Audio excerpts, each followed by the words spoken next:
श्रीगुरो श्रीयुतपदकमलं श्रीगुरून् वैष्णवांश्च श्रीरूपं साग्रजातं सहगण रघुनाथान्वितं तं सजीवं साद्वैतं सावधूतं परिजनसहितं कृष्णचैतन्यदेवं श्रीराधा कृष्णपादान् सहगण ललिता श्रीविशाखान्वितांश्च च गुरुवे गौरचंद्राय राधिकाय तदालये कृष्णाय कृष्णभक्ताय तद्भक्ताय नमो नमः। नमो विष्णुपादाय कृष्णप्रेष्ठाय भूतले श्री श्रीमद्भक्तिवेदांत श्री श्रीधर गोस्वामी नामिने। नमो ओम गुरुदेवाय धीमते सौम्यमूर्तये श्री श्रीमद्भक्ति सिरूप सिद्धांति प्रभवे श्री महात्मने। नमो विष्णुपादाय श्री राधिकाय प्रियात्मने श्री श्रीमद्भक्तिवेदांत श्रीनारायण गोस्वामी नामिने।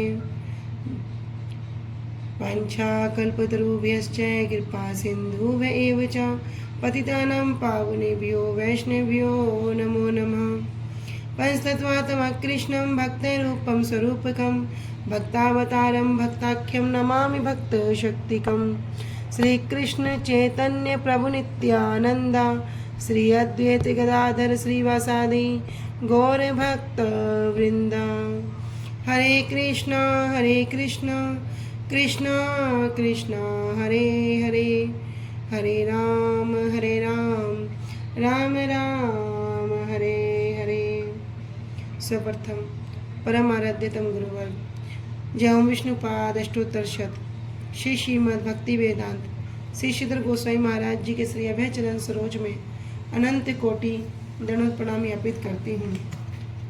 तदुपरांत मेरे परम गुरुदेव जनित लीला प्रविष्ट ओम विष्णुपाद अष्टोत्तर शत श्री श्रीमद् भक्ति श्री रूप सिद्धांति गोस्वामी महाराज जी एवं जनित लीला प्रविष्ट ओम विष्णुपाद अष्टोत्तर शत श्री श्रीमद् भक्ति वेदांत श्री नारायण गोस्वामी महाराज जी के श्री अभय चरण सरोज में श्रद्धा पुष्पांजलि अर्पण करते हुए उनसे हेतु कृपा की वांछा करती हूँ।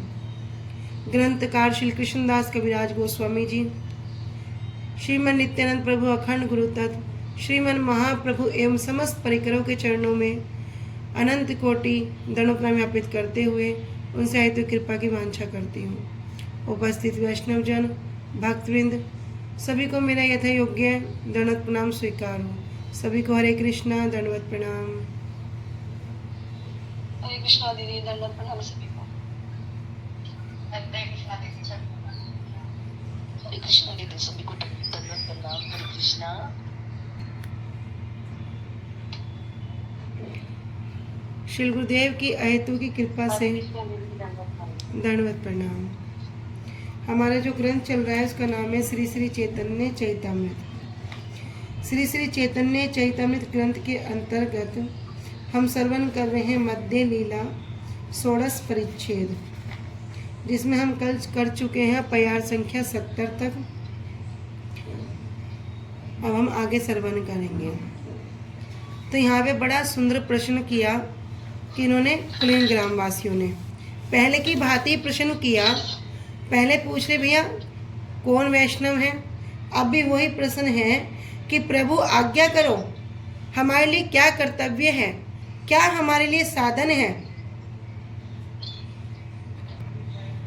तो कुलीन ग्रामवासियों ने क्या किया, पहले की भांति ही निवेदन करके महाप्रभु से पूछते हैं कि प्रभु हमें आज्ञा दो कि हमारा कर्तव्य क्या है और उस कर्तव्य को पूरा करने का साधन क्या है। तब महाप्रभु दो कार्य वहाँ वर्णन कर रहे हैं, एक है वैष्णव सेवा और दूसरा है नाम संकीर्तन। कि क्या करो, इन दोनों कार्यों को करो। इन दोनों कार्यों करने से क्या होगा, कह दुई करी श्री के पावे श्री कृष्ण चरण। जब कोई इन दो कार्यों को करता है तब उसको श्री कृष्ण चरण की प्राप्ति हो जाती है। तो जो वास्तव वस्तु है वो कौन है, एकमात्र भगवान है। वास्तव अत्र वस्तु सिद्धम तापत्र उन्मूलम। श्रीमद् भागवतम में वर्णन है कि जो वास्तव वस्तु है वो कौन है, स्वयं भगवान है और कोई वास्तव वस्तु नहीं है। अर्थात इस जगत में जितनी वस्तु है सब क्या है, अनित्य है, सब नश्वर है। कोई भी वस्तु सत्य नहीं है, कोई वस्तु क्या है, नित्य नहीं है। फिर भी इस संसार को ही क्या मानते हैं? सत्य मानते हैं। इस शरीर को ही सब कुछ मानते हैं और क्या करते हैं? बार बार बार बार जन्म मरण के चक्कर में वो जीव चक्कर काटता रहता है। किंतु जो सत्य वस्तु है, जो नित्य वस्तु है, जो वास्तव वस्तु है, एकमात्र भगवान, यदि कोई जीव भगवान के प्रति थोड़ा भी प्रेरित हो जाए, उसको पता चल जाए मैं कौन हूँ, के आमी के मोरे तापत्रो, सनातन गोस्वामी पाद जी कहते हैं ना कि मैं कौन हूँ, ये पता चल जाए भैया मैं कौन हूँ सबसे पहले। तो ग्रंथ के माध्यम से हम सब श्रवण करते हैं, गुरुवर्ग हमें बार बार बता रहे हैं कि जीवेर स्वरूप है कृष्ण नित्य दास, कि भैया जीव का जो वास्तविक स्वरूप है वो क्या है? भगवान का नित्य दास। भगवान का नित्य दास होना ही जीव का वास्तविक स्वरूप है। किंतु अभी क्या हुआ? माया के चक्कर में आके जैसे ही माया ने हमको क्या किया? निकटस्थ माया तारे झापटिया धरे।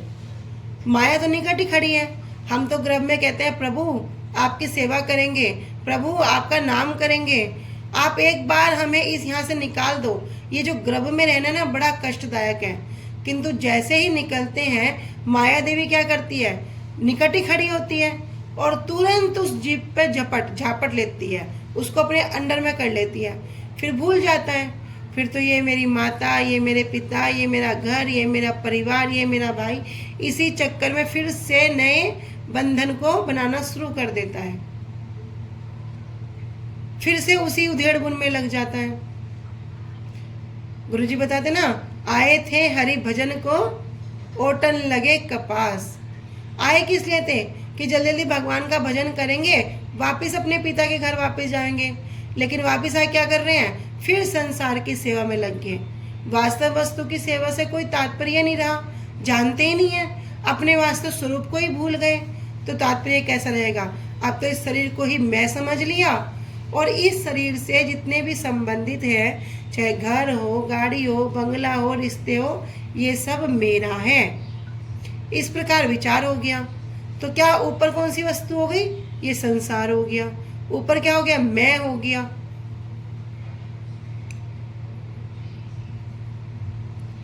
लेकिन करना क्या है? भगवान की सेवा करनी है। जन्मों जन्मों तक भी चक्कर काट के यदि वापस जाने का कोई रास्ता है, अपने पिता के घर जाने का कोई रास्ता है, तो वो ये हरि नाम है, ये भजन है, और कोई रास्ता नहीं है।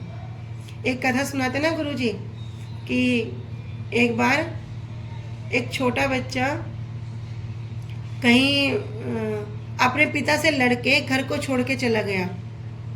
अब चला गया, उसने क्या किया? कहीं जाके कुटिया उटिया बनाई, उसमें रहने लगा। एक दिन गया, 2 दिन गया, धीरे धीरे अपने जीवन को बड़ा कष्ट में व्यतीत कर रहा है। कुछ समय बीतने पर क्या हुआ? उसको बहुत तेज बुखार आया। जब बुखार आया तो पिताजी को स्मरण करने लगा, कैसे मेरे पिताजी जब मुझे बुखार आता था मेरी देखभाल करते थे, पूरी रात सोते नहीं थे, कभी मेरे माथे पे पट्टी रखते थे, कभी दवाई लाते थे।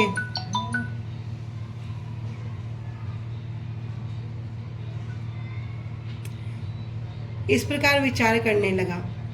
तो जब बुखार में वो बहुत दुखी हो रहा है और असहाय हो गया, तो सोचा कि पिता के घर जाकर देखता हूँ क्या हो रहा है। तो बड़े भारी मन से अपने पिता के घर जाने लगा।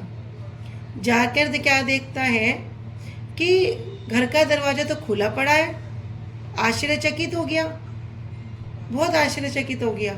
बोला कहीं घर में कोई चोर तो नहीं घुस गए, सब घर में कुशल मंगल तो है। ऐसा विचार करते हुए जैसे ही वो अंदर गया तो वहाँ क्या देखता है कि उसके पिता वहीं बरामदे में ही लेटे हैं। तो जैसे किवाड़ खोला, बोला पिताजी ये किवाड़ खुला पड़ा है, कोई चोर आ जाता तो, कोई और ऐसा दुर्घटना हो जाती तो। बोला बेटा जब से तू गया है ना, ये किवाड़ मैंने बंद ही नहीं किया।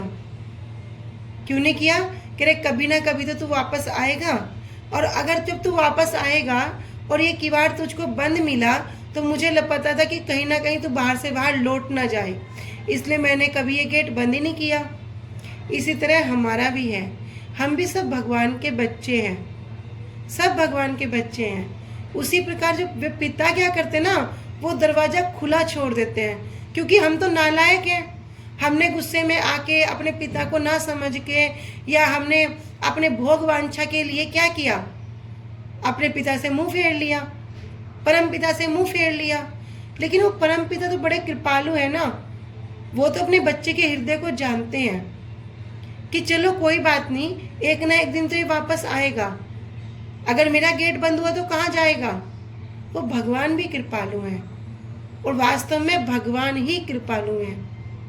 तब क्या किया, इसी प्रकार वो दरवाजा खुला रखते हैं कि जब हम इस संसार में इन तापों से दुखी होकर, इस संसार में जब हमें सब लात मार देंगे, सब धुतकार देंगे, क्या करता है, खाता ही रहता है, खाने के लिए ही बना है, कितना खा जाता है।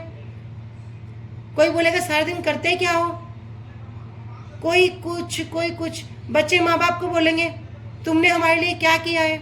जब चारों तरफ से वो लात खा लेता है ना, तब उसे प्रभु का स्मरण होता है, तब उसे अपने परम पिता का स्मरण होता है। तब क्या करता है, भैया जिस संसार को मैं सब कुछ मान रहा था, जिसके लिए मैंने अपना पूरा जीवन दे दिया, उसने मेरे लिए क्या किया। और जिसके लिए मैंने कुछ भी नहीं दिया, बस उसको स्मरण ही करा, वो भी कब, जब मुझे बड़ा कष्ट हुआ, जब मैं पूरा आकुल व्याकुल हो गया, जब संसार में मुझे कोई अपना नहीं दिखा, तो उस परम पिता ने क्या किया, तुरंत मेरा हाथ पकड़ लिया।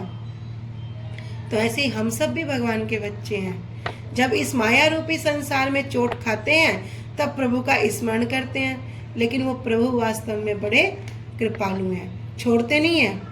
कहते ना, या तो मैं पकड़ता नहीं हूँ, और जिसको पकड़ता हूँ उसको छोड़ता नहीं हूँ। तो यहाँ पर भी दो ही चीज बता रहे हैं कि वैष्णव सेवा और नाम संकीर्तन। दोनों क्या जड़ वस्तु बताई, कोई जड़ वस्तु बताई, कह रहे पति की सेवा करो, पत्नी की सेवा करो, बच्चे की सेवा करो, देशभक्ति की सेवा करो, कुछ बताया महाप्रभु ने? नहीं, दोनों वस्तु को नित्य वस्तु बताया कि यदि ये करोगे तब क्या होगा, श्री घी जो तुम्हें वास्तव वस्तु है उसकी प्राप्ति हो जाएगी। क्योंकि इस वास्तव वस्तु को ही प्राप्त करना है, कितने भी जन्म क्यों ना ले लें। जब तक जन्म लेंगे, जब तक संसार के लिए करेंगे, वापस संसार में गिरेंगे। अच्छे कर्म करेंगे स्वर्ग भोगेंगे, बुरे कर्म करेंगे नरक भोगेंगे। जब समय पूरा हो जाएगा सजा का, माना जेल में कोई व्यक्ति गया, अब उसकी उम्र कैद का टाइम है, उसके उम्र कैद का टाइम पूरा हो गया, वापस संसार में भेज दिया, जा फिर से जो करना कर, छूट तेरी है, अच्छे काम कर चाहे बुरे काम कर। कोई व्यक्ति बड़े अच्छे काम करके दिखा रहा है, उसको स्वर्ग भेज दिया। जैसे संसार में मिलता है ना, किसी को प्राइज मिलता है, जाओ तुमने बड़ा अच्छा काम किया, तुम्हें 1 महीने के लिए तुम यूरोप घूम के आओ, तुम 15 दिन के लिए रशिया घूम के आओ। तो क्या हो गया, उसको ट्रिप मिल गया, अच्छा गिफ्ट मिल गया। ऐसे कोई बड़े अच्छे कर्म कर रहा है, उसको भी गिफ्ट मिल गया, उसको स्वर्ग का गिफ्ट मिल गया, जाओ थोड़ी मौज करिए आओ। लेकिन जब टाइम पूरा हो गया वापस फेंक देंगे, चल वहीं वापस मृत्यु लोक में। क्योंकि अभी तक जो वास्तव वस्तु है भैया, इससे ऊपर जो वस्तु है उसको तो पकड़ा ही नहीं है। और जो कोई इस वस्तु को पकड़ लेगा फिर वो नीचे क्यों गिरेगा। भगवान कहते हैं जो मेरे धाम को एक बार आ जाता है उसका कभी पतन नहीं होता। मेरे धाम में आने के बाद वो कभी वापस नहीं जाता। तो वैष्णव सेवा, नाम संकीर्तन। नाम क्या है, नाम ये भगवान का नाम है। ये कौन दे रहे हैं, वैष्णव ही तो दे रहे हैं। वैष्णव इतने कृपालु हैं, जैसे गुरुजी बताते हैं ना कि मैं तुमको ये नाम नहीं दे रहा हूँ, मैं तुमको ये माला नहीं दे रहा हूँ, मैं तुमको साक्षात युगल सरकार दे रहा हूँ। खुद भूखे रह जाना किंतु माला को भूखा मत रखना। बार बार गुरुजी एक ही बात को कहते हैं, खुद भूखा रह जाना, माला को भूखा मत रखना। क्यों कह रहे हैं, इसलिए तो कह रहे हैं क्योंकि यही वास्तव वस्तु है। ये नाम ही तुम्हें इस भवसागर से पार कर सकता है। तो इस कलयुग केवल नाम आधारा, सुमिरी सुमिरी नर उतरे ही पारा। भैया कलयुग में केवल भगवान का नाम ही आधार है। जैसे यहाँ पे इस संसार में रहने के लिए आज के समय में देखते ना, सबके पास अपना आधार कार्ड है, एक आधार कार्ड है। यदि वो व्यक्ति मर भी जाए, उसकी मृत्यु हो जाए, उसका शरीर किसी प्रकार से गल जाए, कुछ भी हो जाए, तब भी उसकी वोटर आईडी से, उसके आँख से या उसके किसी फिंगरप्रिंट से क्या करेंगे, उसकी पहचान कर देंगे कि हाँ ये यहाँ व्यक्ति है, ये इस शहर में रहता था, इसका घर परिवार ये है। ऐसे इस कलयुग में इस भवसागर से पार होने का एकमात्र आधार है भगवान का नाम। कहते हैं कलयुग केवल नाम आधारा। तो नाम तो पता चल गया आधार है, तो पार कैसे होंगे? कह रहे बार बार बार बार बार बार इस नाम की पुनरावृत्ति करो, बार बार इस नाम को ही दोहराओ। वैष्णव संग मिल गया, नाम संकीर्तन करो और वैष्णव सेवा करो। वैष्णव सेवा कैसी? जो भी सेवा मिल जाए, किसी को प्रसाद सेवा मिल जाए, किसी को झाड़ू सेवा मिल जाए, किसी जिस प्रकार से किसी भी प्रकार से जो सेवा मिल जाए करो। कोई तन से करे, कोई मन से करे, कोई वचन से करे, कोई धन से करे, कोई अपनी वाणी से करे, किसी बहुत अच्छा प्रसाद बनाना आता है उससे करे। अपने अनेक अनेक प्रकार से कोई भी सेवा कर सकते हैं, कहते हैं वैष्णव सेवा। तब श्री सत्यराज आदि महाप्रभु से पूछते हैं, जिज्ञासा करते हैं, तेहो कहे कि वैष्णव की तारे लक्षण, तबे हंसी कहे प्रभु जानी तारे मन। अभी सत्यराज आदि जितने भी महाकुलीन ग्रामवासी हैं महाप्रभु से जिज्ञासा कर रहे हैं कि क्या के वैष्णव, वे वैष्णव क्या है, कि तार लक्षण, उनके लक्षण क्या है, हम उनको पहचानेंगे कैसे? तब महाप्रभु हंसने लगे। तबे हासी कहे प्रभु जानी तार मन, कि उनके मन को जानकर महाप्रभु हंसने लगे। क्यों? क्योंकि महाप्रभु ने पिछली बार जब रथ यात्रा हुई तब भी ऐसे ही प्रश्न का उत्तर दिया था कि वैष्णव कौन है। तब क्या कह रहे थे कि जिसके मुख से एक बार भी कृष्ण नाम का उच्चारण हो जाए वही श्रेष्ठ है। अभी ये दोबारा प्रश्न कर दिया तो महाप्रभु समझ गए कि अभी इससे आगे की बात सुनने की जिज्ञासा है।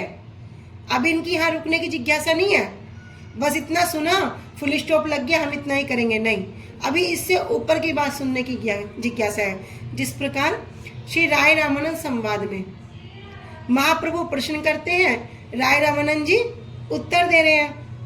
महाप्रभु कहते हैं क्या साध्य सार, सभी साध्यों का सार क्या है? तो महाप्रभु कहते हैं नहीं, इस साध्यों का सार क्या है ये बताओ। राय रामानंद जी कह रहे हैं कि जो वर्णाश्रम धर्म है सभी साध्यों का सार है।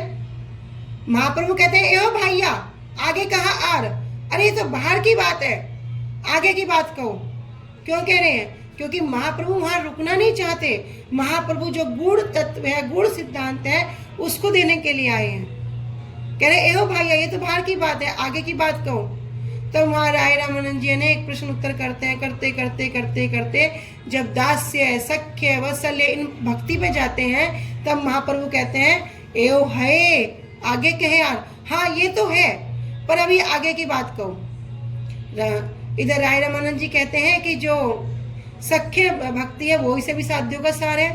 महाप्रभु कहते हैं हाँ ये उत्तम, ये उत्तम है पर इससे आगे की बात कहो, आगे कहे यार और आगे बताओ। मतलब यहाँ पे कह रहे हैं पर इससे ऊपर भी कुछ है वो भी बताओ। ऐसे ही जब पिछली बार रथ यात्रा में सब भक्त लोग आए थे तब भी वहां प्रश्न उत्तर हुआ था। सबको स्मरण है कि कुछ प्रश्न उत्तर हुए थे?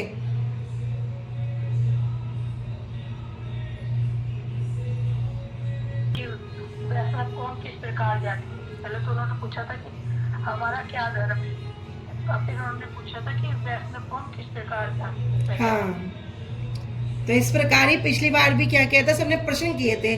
अभी कुलीन ग्रामवासी क्या करे, फिर से प्रश्न कर रहे हैं कि के वैष्णव, कौन वैष्णव है, कि तार लक्षण, उनके लक्षण क्या है। तो महाप्रभु उनके मन को जानकर हंसने लगे। तो महाप्रभु कह रहे हैं कृष्ण नाम निरंतर जहार वदने, सेई वैष्णव श्रेष्ठ भज ताहार चरणे। कृष्ण नाम कि जिनके मुख से क्या हो, कृष्ण नाम निरंतर, जिनके मुख से कृष्ण नाम निरंतर निकलता हो, से ही वैष्णव श्रेष्ठ, वही वैष्णव में श्रेष्ठ हैं। भज तहार चरणे, तुम क्या करो, उनके चरण कमलों को भजो, अर्थात उनकी पूजा करो। कि जिनके मुख से कृष्ण नाम कैसे निकलता है, निरंतर, कभी रुकता नहीं है, निरंतर चलता रहता है, निरंतर। उन्हीं का क्या करो, से वैष्णव श्रेष्ठ, वही वैष्णव में श्रेष्ठ हैं। तो उनकी क्या करो, कह रहे भज तहार चरणे, उनके चरणों की सेवा करो, उनके चरणों को भजो, उनकी आराधना करो। तो श्री सत्यराज आदि ने प्रश्न किया कि वैष्णव कौन है, उनके लक्षण क्या हैं। तब महाप्रभु उनके मन की भावना को जानकर हंसते हुए बोले, श्री कृष्ण नाम निरंतर जिनके मुख में विराजमान रहता है, वे वैष्णवों में श्रेष्ठ हैं। उनके चरणों की सेवा करो। अनुभाष्य। शील भक्ति सिद्धांत सरस्वती ठाकुर जी का कहना है कि जिस वैष्णव के मुख से निरंतर श्री कृष्ण नाम उच्चारित होता है, अर्थात जो निरंतर भगवान के नाम में रत रहते हैं, उसे कोमल श्रद्धा वाले, एक बार श्री कृष्ण नाम का उच्चारण करने वाले कनिष्ठ वैष्णव की अपेक्षा श्रेष्ठ हैं। अर्थात उनको मध्यम भागवत जानना। कि जो कोई क्या कर रहा है, एक बार कृष्ण का नाम ले रहा है, वो क्या हो गया, कनिष्ठ। लेकिन जो निरंतर जिसके मुख से भगवान के नाम का उच्चारण हो रहा है, उनको क्या मानो कि ये मध्यम भागवत हैं।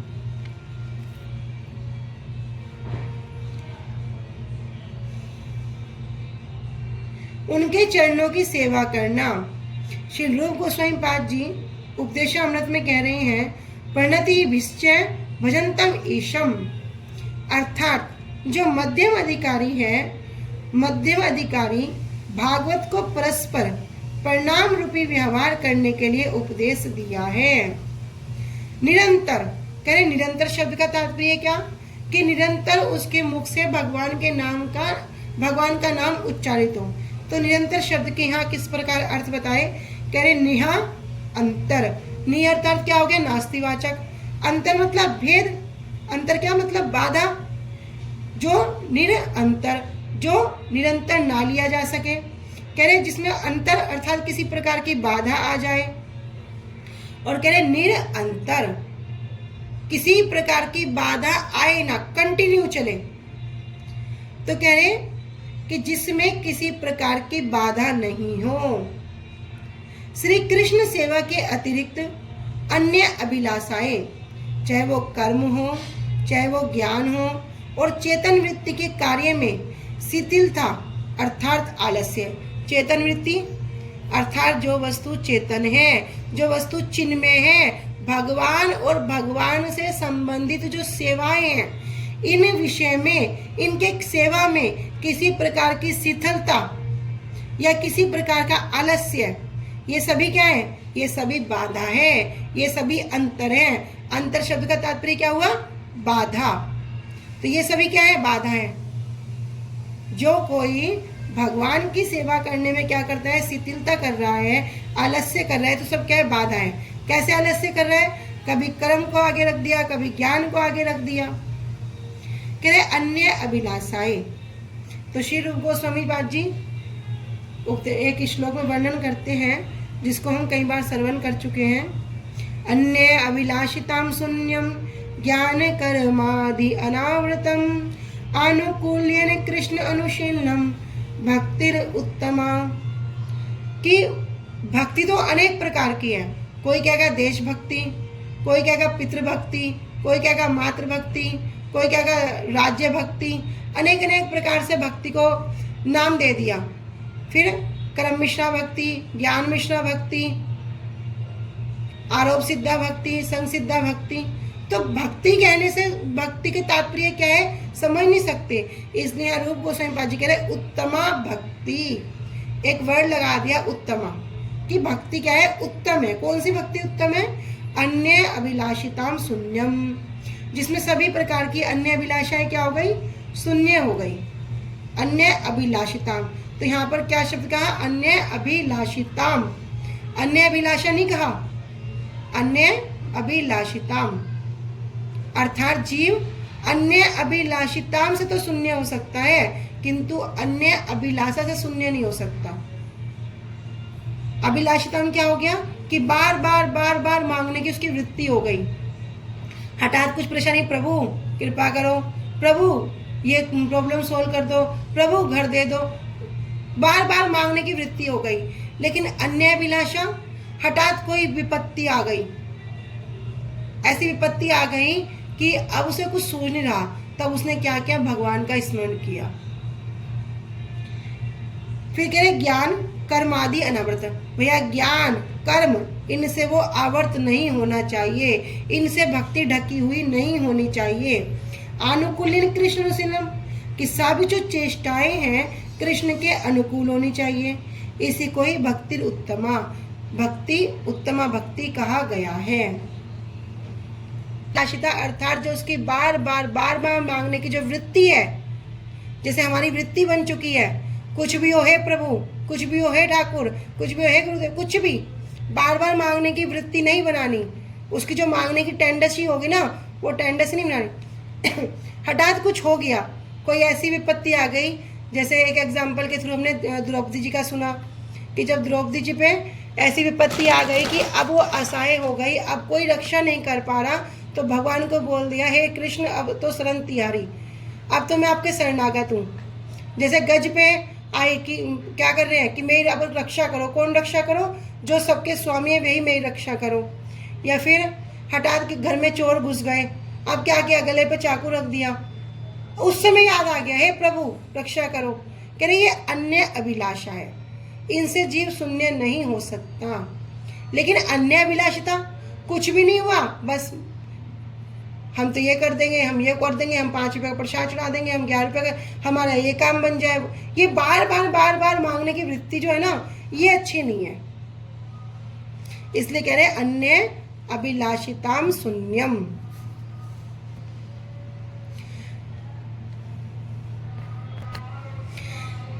अर्थात श्री कृष्ण को सुखी करने की स्पृहा के अतिरिक्त एक लाइन में सब बात का सार है कि क्या करना होगा, अपने स्व सुख के इंद्रियों को भूल जाओ, एकमात्र भगवान के सुख को ही जो वर्धन करने में प्रयास करते हैं। कह रहे भगवान की किस प्रकार सुखी हो, उनकी उसी इच्छा के लिए अतिरिक्त समस्त प्रकार की अभिलाषाओं से रहित, सब प्रकार की अभिलाषाओं से रहित। फिर ज्ञान कर्म आदि के द्वारा अनावर्त। भाई ज्ञान मार्ग में क्या होगा, 5 प्रकार की मुक्ति बताई है, सायुज्य, सालोक्य, सामीप्य, सारूप्य, सारिष्टि। क्या करेंगे, मुक्ति को पालेंगे। मुक्ति भी कैसी, सोचते हैं अहम ब्रह्म अस्मि, हम एक हो जाएंगे, किंतु क्या होता है, एक ऐसी न्यूट्रल अवस्था में आ जाते हैं, ना वे ऊपर रहते हैं ना नीचे रहते हैं। फिर कह रहे कर्म, कर्म का मार्ग क्या, कोई व्यक्ति कर्म कर रहा है, बोलते ना अरे कर्म करो, फल की इच्छा मत करो, कर्म ही प्रधान है, कर्म ही जीवन है। उल्टा फिर बोलते हैं भगवद गीता में ये बता दिया वो तो क्या करते हैं, कर्म में ही सब कुछ करते हैं, अपना जीवन कर्म में अर्पण कर देते हैं। लेकिन कर्म का फल क्या, कर्म का फल है एक ब्रह्मांड के अंदर ही ऊपर नीचे जाना आना। अच्छे कर्म करेगा ऊपर के लोकों में जाएगा, बुरे कर्म करेगा नीचे के लोक में जाएगा, फिर वापस मृत्यु लोक में ही आके गिरेगा। तो फिर भी कोई फायदा नहीं हुआ, क्योंकि फिर बाद में क्या होगा, पुनरपि जन्म पुनरपि मरणम। तो सब प्रकार की अभिलाषाओं से रहित होगा और ज्ञान कर्म आदि के द्वारा अनावर्त, ढका हुआ नहीं होगा। एकमात्र श्री कृष्ण की प्रीति के लिए ही, एकमात्र, अब एकमात्र कह दिया फिर तो कोई दूसरा रहा ही नहीं। एकमात्र मतलब एकमात्र, केवल किसकी प्रीति, भगवान की प्रीति, कृष्ण की प्रीति। उसके लिए ही क्या करेगा, कायिक रूप से, मानसिक रूप से और वाचिक रूप से समस्त चेष्टाओं और भाव के द्वारा अपनी समस्त चेष्टाओं को लगा देगा कि कुछ भी कार्य कर रहा है, चाहे वो कायिक कर रहा है, चाहे वाचिक कर रहा है, चाहे मानसिक कर रहा है, लेकिन कर किसके लिए रहा है, कृष्ण के सुख वर्धन के लिए। किस प्रकार कार्य करने से कृष्ण का और आनंद बढ़े। अपने भाव की तरह क्या करेगा, तेल धारावृत, जिस प्रकार तेल की धारा को डाल के देखो, वो ऊपर से जब गिरेगी ना पूरा एक साल कंटिन्यू चलेगी, लेकिन शहद गिरोगे तो क्या होगा, गिरेगा टूटेगा, गिरेगा टूटेगा। कह रहे नहीं, ऐसे नहीं, तेल धारावर्त, जिस प्रकार तेल की धारा होती है, अविच्छिन्न गति से जो श्री कृष्ण का अनुशीलन अर्थात जो श्री कृष्ण की सेवा की जाती है, उसे उन समस्त चेष्टाओं को उत्तमा भक्ति कहते हैं।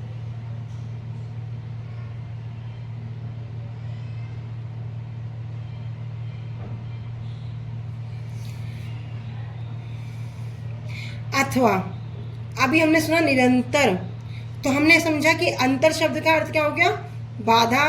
निरंतर जिसमें बाधा नहीं हो, जो निरंतर चले। तो कह रहे अंतर शब्द का एक अर्थ और भी है, वो है ये देह अर्थात शरीर। कह रहे इंद्रिय तृप्ति में लिप्त होना क्या हो गया, श्री कृष्ण भजन में बाधा है, श्री कृष्ण भजन में अंतर है। यदि कोई अपनी इंद्रिय तृप्ति के लिए कोई भी कार्य करता है और उसमें लिप्त हो जाता है, तो वो क्या है, वो भी भगवान के भजन में बाधा है। अंतर शब्द का एक अन्य अर्थ है द्रविण अर्थात क्या, धन, पैसा, संपत्ति।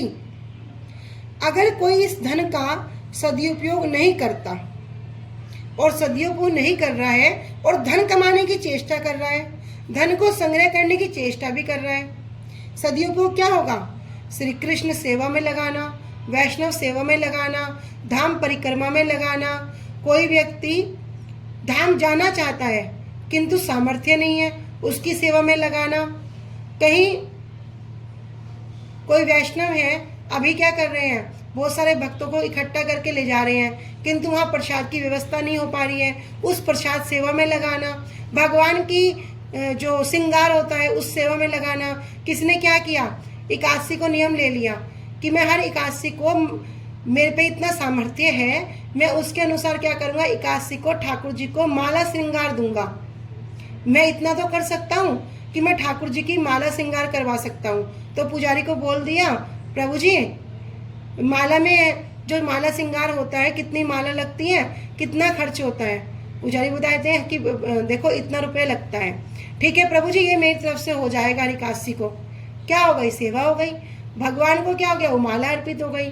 किसी ने देखा आज ठाकुर को श्रृंगार होना है, तो किसने क्या किया, कुछ ऑर्नामेंट, मार्केट गया, बड़ा सुंदर कोई सेट देखा, ज्वेलरी देखी, ये तो ठाकुर पे बड़ा सुंदर लगेगा।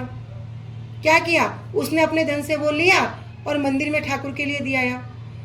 ठाकुर ने उसको ग्रहण किया, सेवा लग गई। बहुत से भक्त लोग करते हैं ना कि जब महाप्रभु की पालकी यात्रा होती है, महाप्रभु के लिए श्रृंगार लेके जाते हैं, बहुत से लोग पजेब लेके जाते हैं, महाप्रभु उनको ग्रहण करते हैं। क्या हुआ, अपने धन को सेवा में लगा दिया। बहुत सारे तरीके हैं, बहुत सारे। कोई वैष्णव है, सामर्थ्य नहीं है, उनको क्या किया, उनको थोड़ा सेवा प्रदान कर दिया, जिससे उनका भी कार्य सिद्ध हो गया। वो सब सेवा में लग जाता है। तो अपने धन को भी क्या करना होगा, सेवा में लगाना होगा। लेकिन अभी धन को सेवा में तो नहीं लगा रहे, किंतु संग्रह कर रहे हैं। हमारे परम गुरुदेव एक बात कहते हैं ना, भक्तिवेदांत श्री नारायण गोस्वामी महाराज जी कह रहे, जीवन में पूरा जीवन तुमने जितना धन संग्रह करने में अपने समय को व्यतीत किया, लेकिन उस धन को तुमने उपयोग में नहीं लिया, तो तुम्हारा उतना समय क्या हो गया, व्यर्थ हो गया। तुमने उतने समय को दुरुपयोग कर दिया। तुमने अपने जीवन का इतने कीमती समय जो तुम उसे भजन में लगा सकते थे, वो तुमने क्या किया, व्यर्थ में ही, जो पैसा तुम्हारे काम नहीं आया उसमें लगाकर तुमने अपना बहुमूल्य समय खो दिया। तो यहाँ पे भी वही बात कहना है, अगर धन भी संग्रह कर रहे हो तो क्यों करो, कृष्ण सेवा के लिए, धाम परिक्रमा के लिए। कोई ऐसे व्यक्ति हैं जो नहीं कर सकते, उनके लिए मंदिर में गए तो कुछ सेवा के लिए, कभी फूल माला सेवा, कभी श्रृंगार सेवा, कभी प्रसाद सेवा, कभी भोग सेवा, कभी बाल भोग सेवा, बहुत प्रकार की सेवा होती हैं, बहुत प्रकार की सेवा है। कहते ना सेवा बतानी नहीं पड़ती, सेवा ढूंढनी पड़ती है। सेवा को बताया नहीं जाता, सेवा को ढूंढा जाता है। मैं ये सेवा कर सकता हूँ। किसी पे कुछ भी नहीं है, कोई महीने का 500 रुपये कमा रहा है, महीने का, वो क्या करेगा, 10 रुपये की सब्जी ली, 10 रुपये के नींबू लिए, मंदिर में सेवा दिया आया। कोई कुछ भी नहीं कमा रहा, इतना तो कर सकता है। मैं कह कोई 500 भी नहीं कमा रहा, मंदिर में जाके थोड़ी झाड़ू लगा सकता है, सेवा हो गई। तो अनेक अनेक प्रकार से सेवा है। लेकिन यहाँ बता रहे हैं धन, कह रहे जिसने क्या किया, अपने धन को श्री कृष्ण सेवा में धन का उपयोग नहीं किया और धन संग्रह करने में लगा है, तो वो क्या है, वो भी भजन में बाधा है। अर्थात वो उस समय को भजन में दे सकता था, किंतु उसने क्या किया, व्यर्थ ही जीवन को व्यतीत कर दिया। फिर कह रहे अंतर शब्द का अर्थ है जनता। एक शब्द ये भी है जिसमें हम बड़े माहिर हैं, ये बड़ा विशेष भी है क्योंकि इसमें हम सब बड़े माहिर हैं। जनता का क्या मतलब हो गया, असत संग अथवा दुसंग, ये भी भजन में बांधा है। असत्संग क्या हो गया, भगवान और वैष्णवों की वार्ता को छोड़ के, भगवान और भगवान से संबंधित कथाओं को छोड़ के इधर उधर की बातें करना, प्रजलप करना, इसमें तो सब माहिर हैं, मैं तो बड़ी माहिर हूँ इसमें। कहते ना कि भैया कहीं पता लग जाए वहाँ ऐसा हुआ, फिर तो कान खड़े हो जाएंगे, फिर कुछ प्रयास नहीं करना पड़ेगा और याद भी नहीं रखना पड़ेगा कि याद रखने की चेष्टा करें, पता उसने ऐसा कहा, उसने ऐसा कहा, याद नहीं करना पड़ेगा, उसने ऐसा कहा, अच्छा हाँ ये हुआ था मुझे याद रखना, नहीं, स्वतः ही पूरा माइंड में सेट हो जाएगा, एक एक बात एज इट इज सेट हो जाएगी, प्रजलप करने में बड़े आगे। तो कह रहे ये जो असद संग है, ये जो जनता है, ये भी क्या है, भजन में बाधा है। कोई अभी हरिनाम करने बैठा ही है, सोच रहा है आज बड़ा अच्छे से हरिनाम करूंगा, ज़्यादा तो नहीं कर सकता, शरीर इतना बैठता नहीं है, बैठ नहीं सकता, खड़े नहीं हो सकता, साथ नहीं देता, किंतु आज क्या करूंगा, आसन पे एक माला तो करूंगा, क्या करूंगी, बड़े अच्छे से करूंगी। इधर बस आसन लगाया, अपने आप को शांत किया, माला को लेके जैसे ही बैठा, तुरंत दरवाजे घंटी बज गई, क्योंकि वो भजन करने जा रहा है। तुरंत टेलीफोन की घंटी बज गई, फिर क्या हुआ, लो एक माला सोच के बैठा था कि आज एक माला बड़े अच्छे से करूंगी, पर नहीं हुई, क्या हुआ, बाधा आ गई। कह रहे जो असत संग है, जो दूसरा संग है, ये भी भजन में बड़ी बाधा है। अंतर शब्द का एक अन्य अर्थ क्या है, लोभ। अंतर शब्द का अर्थात बाधा शब्द का एक अर्थ है लोभ। लोभ कैसा, जीवा की लालसा की तृप्ति।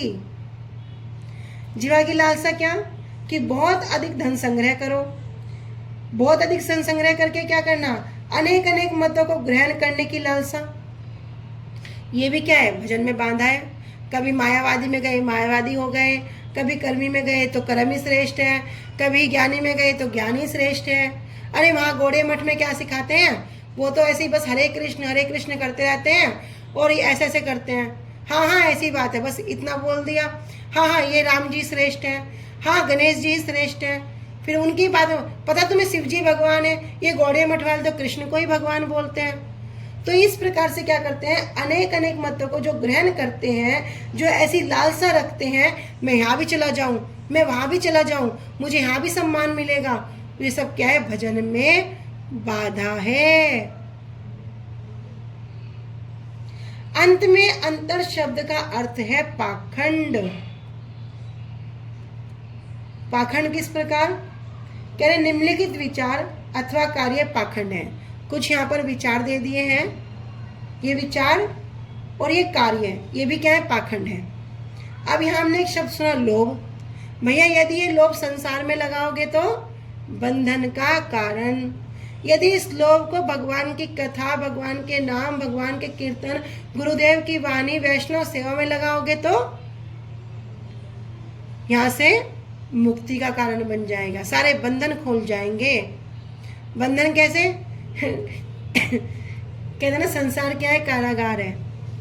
संसार को कारागार कहे तो कारागार मतलब क्या, जहाँ पर कोई व्यक्ति बंधा पड़ा है, तो कहते हैं भैया कोई लोहे की जंजीर से बंध रहा है और कोई सोने की जंजीर से। लेकिन सोने की जंजीर वाला सोचता है मैं तो बड़ा बढ़िया हूँ, मैं तो ऐसे रहता हूँ, मैं तो बड़ा राज करता हूँ, अरे ये जो लोहे की जंजीर वाले हैं ये तो धक्के खाते फिरते हैं, ये सड़कों पे कोई छोटे छोटे काम करके अपने परिवार का पालन करते हैं। मुझे देखो, मैं तो धन्ना सेठ हूँ। लेकिन हम कहते हैं कोई सोने की जंजीर से बंधा हो चाहे कोई लोहे की जंजीर से बंधा हो, बंधे दोनों ही हैं, कारागार में दोनों ही हैं। इसलिए अभिमान मत करो, अभिमान एक ही करो, मैं भगवान का दास हूँ। ठीक है, जो आगे जो निम्नलिखित विचार दे रखे हैं इसको हम कल श्रवण करेंगे। बड़े सुंदर सुंदर विचार हैं। ठीक है, सब अपने कान खड़े कर लो। वांछा कल्पतरुभ्यश्च कृपा सिन्धुभ्येव च पतितानां पावनेभ्यो वैष्णवेभ्यो नमो नमः। श्री गुरुदेव की जय। अनंत कोटि वैष्णव वृंद की जय। निताई गौर प्रेमानंदे। हरि हरि बोल। हरे कृष्णा। सभी को धन्यवाद प्रणाम। हरे कृष्णा।